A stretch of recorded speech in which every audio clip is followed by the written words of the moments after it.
Hindi pa ako nagla-lunch, hindi pa ako nag-aalmusal. Wala na rin ang gas. Nung nilito na alam problema, that means na alata nga gawa kahit nag-double o triple bill na. Matasya mo talaga yung balance. Kahit alam may dagdag ka rin appliance.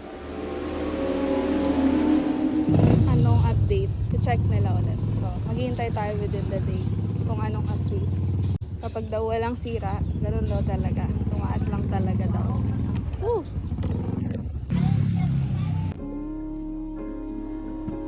Pauwi na ako ngayon. Sobrang stress. Kasi inaway tayo nung medyo tumaas yung tension sa usapan namin nung landlord ko before.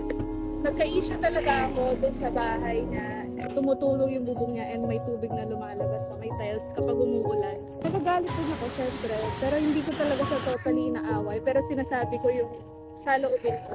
Pero with respect pa rin as much as possible.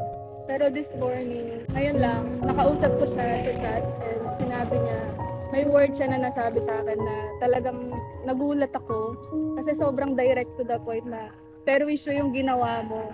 Currently, nung kausap niya ako noon, kasi naputulan daw sila. Nag-worry siya, baka maputulan yung tenant nila.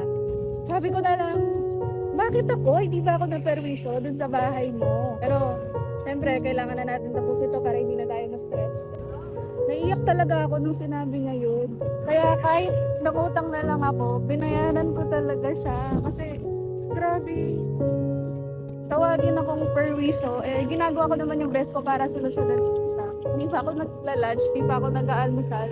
Wala na rin ang gas. Hindi pa ako nakaka-uwi kasi nga gusto ko ma-settle na siya kasi kesa babalik na naman ako dito. May lahat naman ng tao may pinagdadaanan pero as much as possible, let us be kind and responsible and accountable.